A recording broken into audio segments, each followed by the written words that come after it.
Hello बच्चों, चलिए प्रश्न को पढ़ते हैं। परम शून्य पर किसी शुद्ध क्रिस्टल की एंट्रोपी शून्य होती है। यह है ऊष्मागतिकी का प्रथम नियम, या ऊष्मागतिकी का द्वितीय नियम, ऊष्मागतिकी का तृतीय नियम, या ऊष्मागतिकी का शून्यता का नियम। देखिए बच्चों, देखते हैं मुख्य अवधारणा।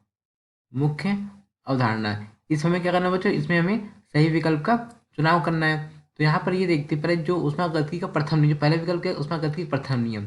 ये क्या होता है, डेल्टा ई बराबर क्यू प्लस डब्ल्यू। इसके मुताबिक क्या होता है बच्चों, ऊर्जा को ना तो उत्पन्न किया जा सकता और ना ही नष्ट किया जा सकता है। ऊर्जा के एक रूप को दूसरे रूप में रूपांतरित किया जा सकता है। तो बच्चों मैंने जो ऊष्मागतिकी जो प्रथम नियम लिखा है, क्या लिखा है, ऊष्मागतिकी जो प्रथम नियम लिखा है, ये क्या है बच्चों, ये इसका गणितीय कथन है। क्या है, ये इसका गणितीय कथन है। तो गणितीय कथन डेल्टा ई बराबर क्यू प्लस डब्ल्यू लिखा है, इसका मतलब क्या होगा, इसका मतलब ये हुआ कि किसी प्रक्रम में निकाय की आंतरिक ऊर्जा यानी डेल्टा ई आंतरिक ऊर्जा में कुल परिवर्तन, निकाय द्वारा परिवेश से अवशोषित या निकाय द्वारा उत्सर्जित ऊष्मा क्यू और परिवेश द्वारा निकाय पर या निकाय द्वारा आवेश पर किए गए कार्य डब्ल्यू के योग के बराबर होती है। तो बच्चों ये क्या क्या हो गया हमारे ऊष्मागतिकी का प्रथम नियम। अब हम देखते हैं बच्चों, ये वाला विकल्प तो नहीं होगा, तो ये वाला विकल्प कट कर देते हैं। देखिए ऊष्मागतिकी द्वितीय नियम ये क्या कहता है, इसके मुताबिक बच्चों सभी सभी स्वतः प्रवर्तित प्रक्रमों के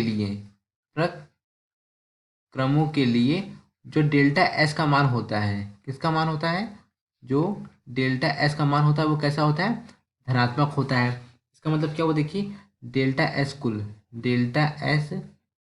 कुल बराबर क्या होता है, डेल्टा एस निकाय प्लस डेल्टा एस परिवेश परिवेश होता है। तो बच्चों इसका मान क्या होगा, जीरो से बड़ा था धनात्मक होगा। तो बच्चों ये वाला ऑप्शन विकल्प नहीं होगा। जो ऊष्मागतिकी का तृतीय नियम है, ऊष्मागतिकी का बच्चों जो तृतीय नियम है, ये क्या कहता है, देखिए यानी कि ऊष्मागतिकी का जो थर्ड लॉ है, ये क्या कहता है, ये कहता है कि किसी शुद्ध क्रिस्टलीय पदार्थ यानी कि हमारे पास क्या कोई शुद्ध क्रिस्टलीय पदार्थ है, शुद्ध क्रिस्टलीय पदार्थ है, जैसे जैसे ये परम शून्य ताप मतलब 0 केल्विन की ओर बढ़ता जाता है, वैसे वैसे जो एंट्रोपी होता है, यानी कि एंट्रोपी क्या होता है, डेल्टा एस, ये क्या होता है, ये भी बच्चों शून्य हो जाता है। तो दिए गए विकल्प में कौन सा विकल्प सही, देखिए बच्चों शुद्ध क्रिस्टल की जो एंट्रोपी होती है वो क्या होती है, शून्य। इसके मुताबिक क्या होगा बच्चों, जो शुद्ध क्रिस्टल बच्चों क्या होते हैं, जैसे जैसे परम शून्य ताप यानी 0 केल्विन की ओर बढ़ेगा, वैसे वैसे इसकी एंट्रोपी क्या होगी, एंट्रोपी मतलब डेल्टा एस का मान भी क्या हो जाएगा, जीरो हो जाएगा। तो यहीं पे लिखा हुआ है, क्या लिखा है, किसी शुद्ध क्रिस्टल की एंट्रोपी शून्य होती है। तो बच्चों ये ऊष्मागतिकी कौन सा नियम है, ऊष्मागतिकी का तृतीय नियम है। अर्थात दिए गए विकल्प में कौन सा विकल्प सही होगा बच्चों, विकल्प सी। आशा करते हैं आपको समझ आया होगा। धन्यवाद।